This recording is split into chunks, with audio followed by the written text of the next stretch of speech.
اعوذ باللہ من الشیطان الرجیم بسم اللہ الرحمن الرحیم الصلاۃ والسلام علیک یا سیدی یا رسول اللہ وعلی آلک واصحابک یا سیدی یا خاتم الانبیاء والمرسلین۔ ناظرین، آپ جیسا کہ یہ دیکھ سکتے ہیں کہ ایک ایسا شیطان جو کہ مسلمانی لباس کے اندر مسلمانوں کو دھوکہ دینے کی انتہائی درجے کی کوشش کرتا ہے اور نام ڈال دیتا ہے، کبھی حدیثوں کے اوپر، کبھی قرآن مجید برہان رشید کے اوپر، کبھی وہ کسی کے کال بنا دیتا ہے اور کسی کا کال ہو بہو اپنے ابا جان مرزا غلام احمد قادیانی کے نقشے پائے پہ چلنے والا یہ بیوقوف انسان مسلمانوں کو دھوکہ دینے کی بہت کوشش کرتا ہے۔ تو بعض لوگ اس کے دھوکے میں پھنس بھی جاتے ہیں اور بعض نہیں پھنستے، لعنت ڈالتے ہیں اس پہ۔ جو پھنسے ہوئے اللہ ان سب کو اس کی شر سے محفوظ رکھے اور ہم سب کو بھی۔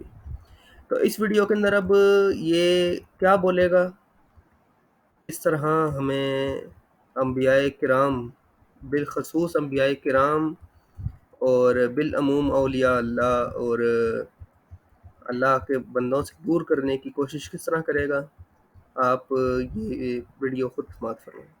تمام انبیاء کی دعائیں آپ دیکھ لیں، کوئی واسطے وسیلے اس کے اندر نہیں ہے۔ 40 سے زیادہ دعائیں آئی ہیں ربنا کے ساتھ پیغمبروں۔ تو آپ سے کہیں گے نہیں دیکھیں جی پیغمبر اس لیے ذکر نہیں کرتے تھے، پیغمبر اور اللہ تو ڈائریکٹ ہوتا ہے نا جی۔ اچھا جی، آپ نے پہلے تو اس کا یہ حصہ سنا کہ یہ کہہ رہا ہے کہ آپ کو کوئی ایسی دعا نہیں ملے گی کہ جس کے اندر نبی، کوئی بھی نبی، 1,24,000 کم و بیش انبیاء کرام آئے تھے دنیا میں، تو انہوں نے کبھی بھی وسیلہ نہیں پکڑا۔ اب وسیلے کے اوپر یہ بات کر رہا ہے۔ آپ سب لوگ تو ویسے بھی جانتے ہوں گے کہ جب حضرت آدم علیہ السلام جنت کے اندر موجود تھے تو انہیں اس واقعے کے بعد جو اللہ نے ایک ممنوع پودا تھا اس کے استعمال کے بعد انہوں نے اللہ سے بحیثیت انسان ہونے کے معافی مانگنا چاہیے، اور انسان کی یہ خصوصیت ہے کہ وہ معذرت کرتا ہے اور معافی مانگتا ہے اللہ سے، نہ کہ اس شیطان کی طرح کہ اس طرح ڈھنگوسلے کرے اور مفتیان کرام کے آگے اکڑے۔ تو حضرت آدم علیہ السلام نے اللہ سے جب وہ استغفاریہ کلمہ کہے تھے، اس کے اندر ہمارے نبی پاک صلی اللہ تعالیٰ علیہ وسلم کا وسیلہ بھی دیا تھا، ہمارے نبی پاک صلی اللہ علیہ وسلم کو وسیلہ بھی دیا تھا۔ اس کے علاوہ بے تحاشا واقعات انبیاء کرام علیہ السلام کے ملتے ہیں ہمیں۔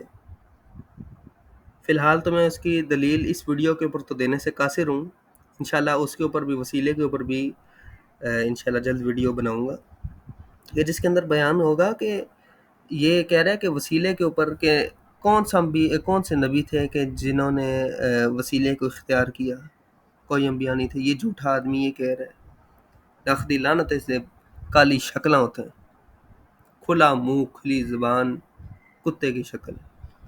آگے دیکھیں جی۔ اچھا، تو اس کا مطلب یہ ہے کہ پیغمبر اپنے ساتھ جوڑنے آئے تھے لوگوں کو، اللہ کے ساتھ جوڑنے نہیں آئے تھے؟ سرکار یہ کتنی بڑی بات آپ کر رہے ہیں۔ قرآن میں اللہ نے سورہ آل عمران میں فرمایا کبھی ایسا نہیں ہوا کہ ہم کسی پیغمبر کو کتاب، حکم، نبوت دے کر بھیجے اور وہ لوگوں سے یہ کہنا شروع کر دے کہ لوگوں میرے بندے بن جاؤ اللہ کو چھوڑ کر، بلکہ وہ تو کہے گا کونوا ربانیین۔ جی، آپ نے ادھر اس کی ایک اور ڈنڈی بھی سماعت فرمائی کہ یہ کس طرح قرآن مجید کی ایک آیت پیش کر کے کونوا مع ربانیین والی ایک آیت بیان کر کے اس کا غلط مفہوم بیان کرنے کی کوشش کر رہا ہے کہ کوئی بھی انبیاء نبی ایسا نہیں تھا کہ جس نے اپنے پاس اپنی طرف بلایا ہو۔ اچھا جی، یہ اوپر سے تو بڑی توحیدی بات اور بڑی صاف ستھری بات رکھتی ہے، مگر اندر اس کے ایک یہودیت، ایک بنی اسرائیلی ہونا چھپا ہوا ہے، کیونکہ یہ آدمی کبھی ہندوؤں کا ایجنٹ بن جاتا ہے، کبھی عیسائیوں کا بن جاتا ہے، کبھی زرتشتیوں کا بن جاتا ہے۔ آج کل یہ یہودیوں کا ایجنٹ بنا ہوا ہے، اور اس ویڈیو کے اندر بھی وہ انبیاء کرام کے خلاف بہت صحیح ہرزاریاں کرنے کی کوشش کر رہا ہے۔ تو اللہ کو تو بہت عرصے سے لوگوں نے کبھی اس کا انکار نہیں کیا۔ ملحدین جو تھے صرف دو چار، یعنی پورے ہزاروں کے اندر اکا دکا ہوتے تھے جو کسی خدا کو نہیں مانتے تھے یا اللہ کا انکار کرتے تھے۔ تو اب جو نبی ہوتا تھا وہ اپنے پاس بلا کر اللہ کی بڑائی بیان کرتا تھا اور اللہ کے ساتھ محبت جوڑتا تھا، اور لوگ اس سے بھی محبت کرتے تھے، انبیاء سے بھی۔ اور جو نبی کا گستاخ ہوتا تھا، نبی سے منہ پھیرنے والا ہوتا تھا، نبیوں کے خلاف یہ لانتی جس طرح کر رہا ہے، اس طرح کرنے والا، اس کی یہ مڑی ہوئی انگلیاں اللہ سچ مچ میں نہ موڑ دے اگر یہ توبہ نہ کرے۔ تو جتنے بھی انبیاء تھے اللہ کے ساتھ جڑنے آئے تھے، مگر لوگوں کا کام یہ تھا کہ ان کے ساتھ جڑیں، نہ کہ یہ کہ بس تو نبی آئے نعوذ باللہ استغفر اللہ استغفر اللہ، تو نبی ہے تو ٹھیک ہے، بس ٹھیک ہے ہم اللہ کے ساتھ جڑ لیں گے، اللہ کے ساتھ اپنا کام نکال لیں گے۔ نہیں، اللہ نے بار بار اپنے اولیاء کا ذکر کیا، اللہ نے اپنے ولیوں کا بار بار ذکر کیا، اور یہ پگوڑا انسان کیا باتیں کر رہے ہیں۔ آگے سماعت۔ تم سب کے سب اللہ والے بنے۔ اللہ تو کہہ رہے ہیں پیغمبروں نے تو کبھی کیا ہی نہیں ہے کہ انہوں نے کہا کہ ہمیں بیچ میں ڈال لو، وہ تو اللہ کے ساتھ جوڑنے کے لیے آتے ہیں۔ اچھا جی، آپ نے یہاں بھی سماعت فرمایا کہ پیغمبروں نے کبھی نہیں کہا کہ ہمیں بیچ میں ڈال لو۔ اچھا جی، اب وہ سارے کلمات کدھر گئے؟ لا الہ الا اللہ، آدم صفی اللہ، جو اس زمانے آدم علیہ السلام کے زمانے کا کلمہ تھا،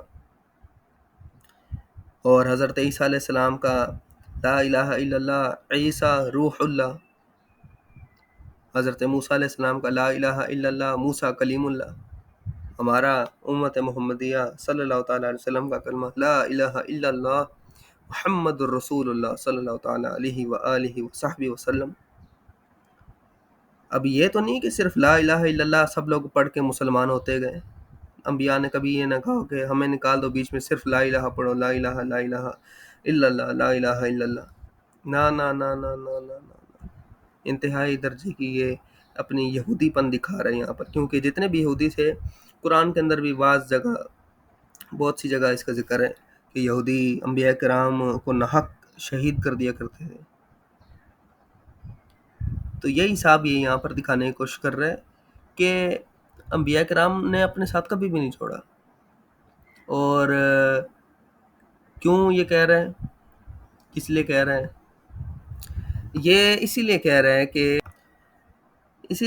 کہ جتنے بھی یہودی اور عیسائی ہیں وہ لا الہ الا اللہ تک کسی قدر پہنچے ہوئے ہیں۔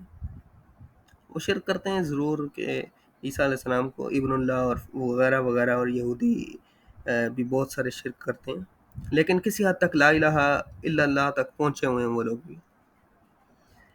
تو اب اس کا مقصد کیا ہے اس کے پیچھے؟ یہ عیسائیوں اور یہودیوں کو نیم مسلمان قرار دینے کی کوشش کر رہے ہیں یہاں پہ، کہ اگر وہ نبی پاک صلی اللہ علیہ وسلم کو نہیں مانتے تو ٹھیک ہے، لیکن ہیں وہ بھی تو یکتا پرست تھی۔ اور وہ ایک حساب ہو گیا قادیانیوں والا، کہ قادیانیوں کو یہود و نصارہ سے بدتر تو نہ کہو نا، ہیں نہ کہو نا، یہ وہ والا حساب ہے اس کا۔ یہ فتنہ باز آدمی، اللہ اس کے شر و شرارت سے محفوظ رکھے۔ جزاک اللہ دوستوں، السلام علیکم ورحمۃ اللہ وبرکاتہ۔